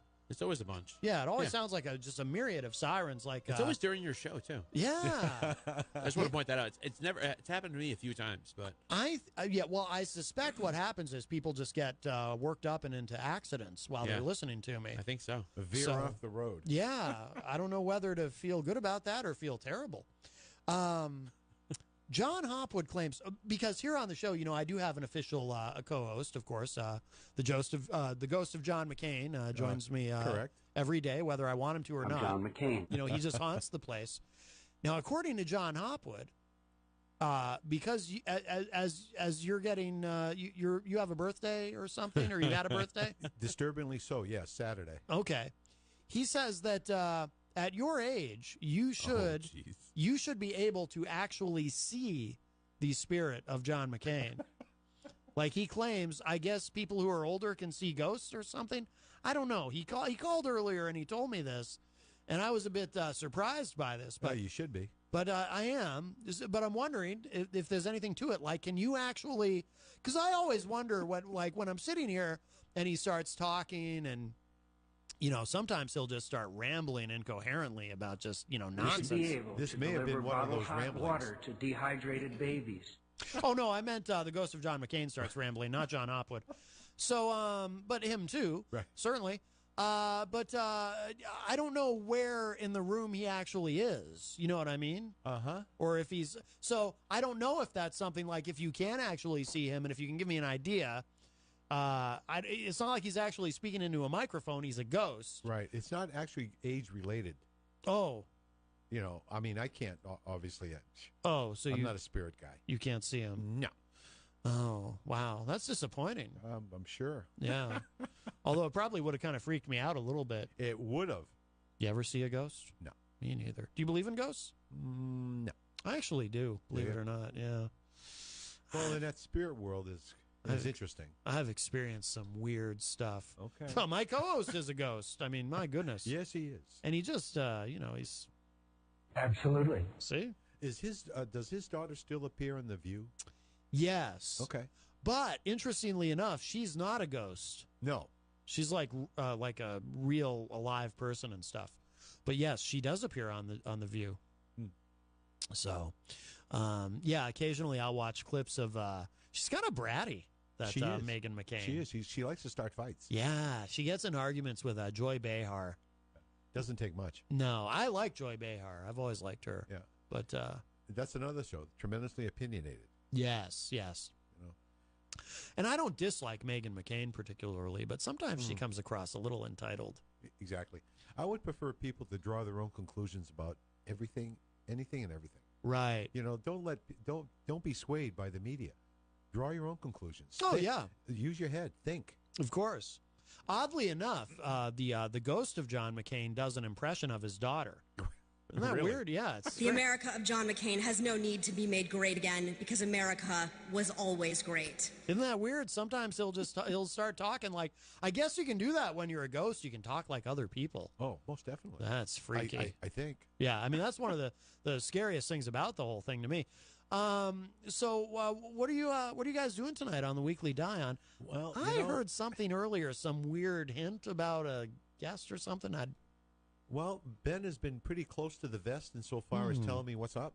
Oh. All I know is that Tim Baines is coming on, Okay. which is great. Yeah. You know, we love him. We'll go to his restaurant for dining pleasure this evening. But aside from that, I have no idea. I think he's plotting the overthrow of the free world. You're going to do that live on the air? No. Oh.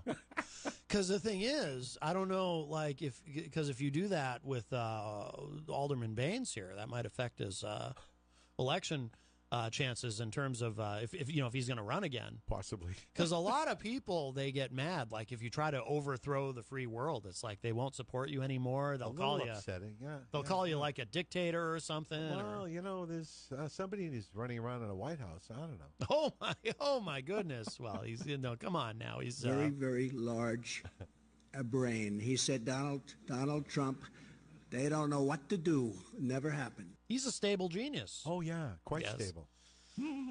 He knows. They're going to take out clean coal, meaning they're taking out coal. They're going to clean it.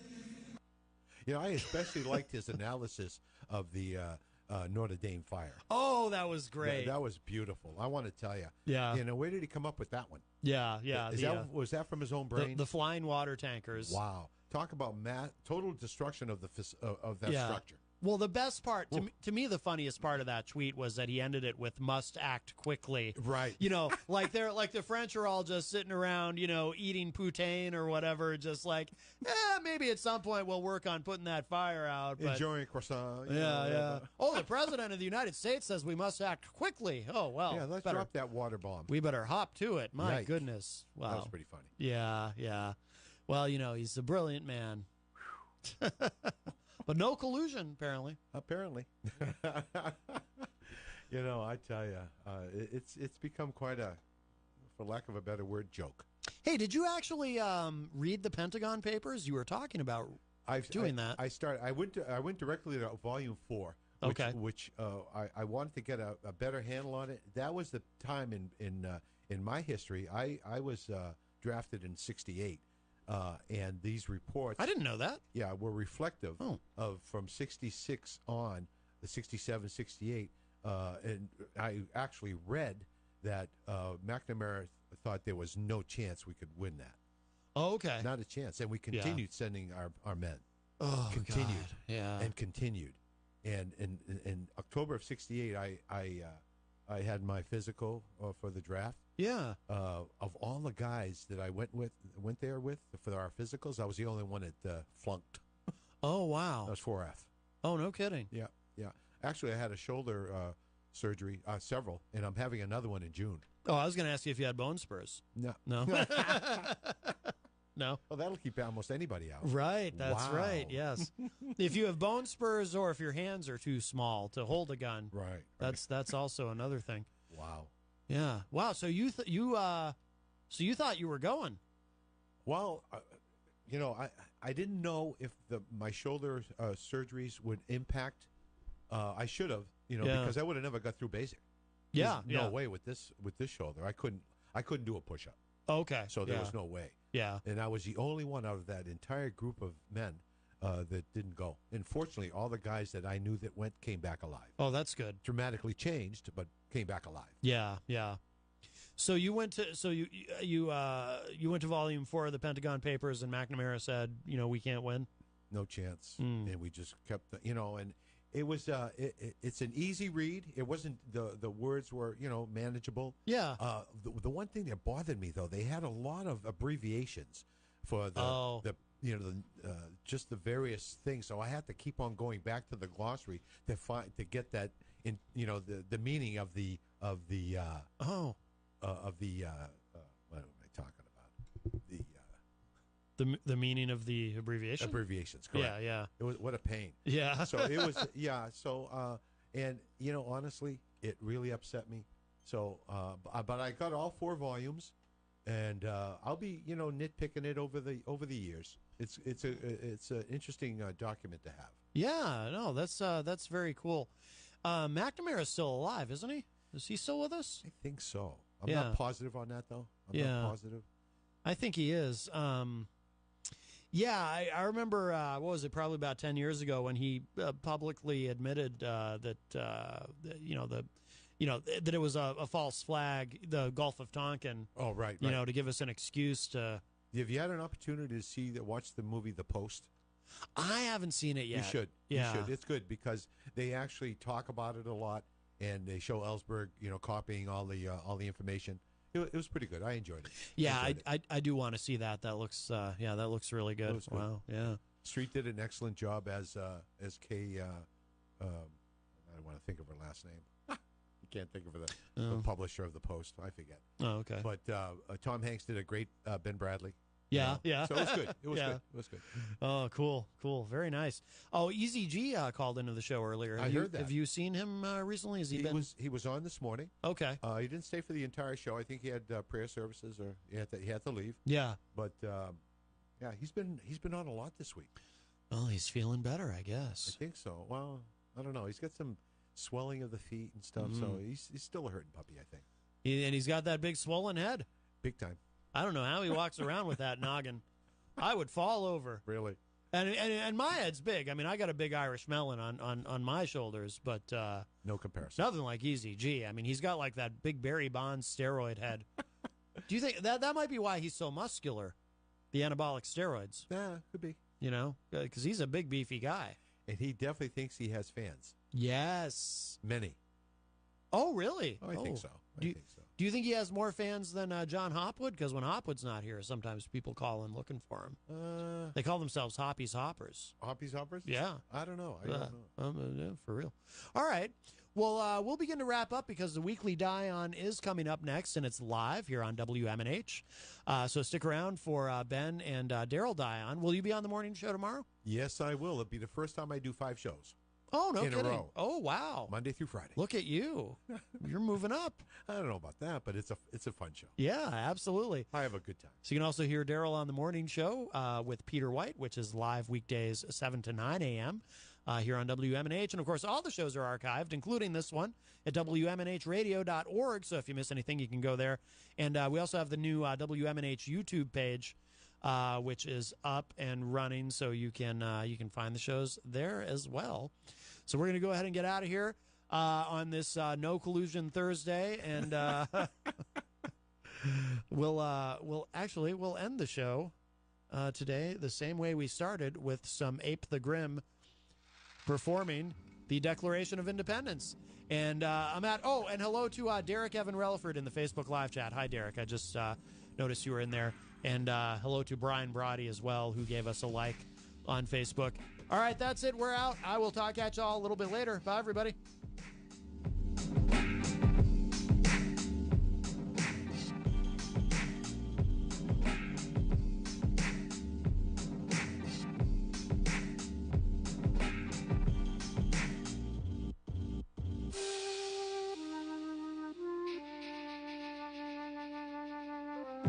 Within the course of human events, it becomes necessary for one people to dissolve political bands which have connected them to another, and to assume among the powers of the earth separate and equal station, to which the laws of nature and of nature's God entitle them. A decent respect for the opinions of mankind requires that they clear causes which impel them to separation.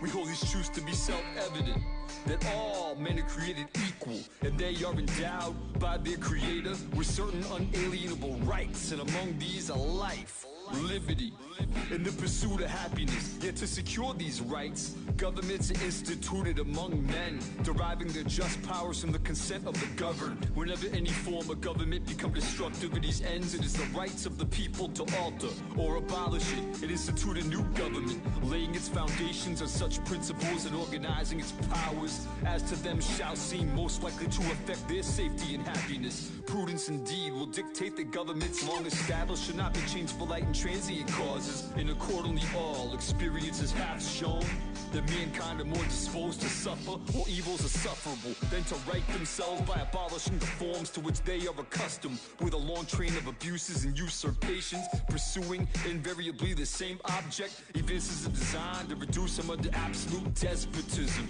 and it is their right, it is their duty to throw off such government and to provide new gods for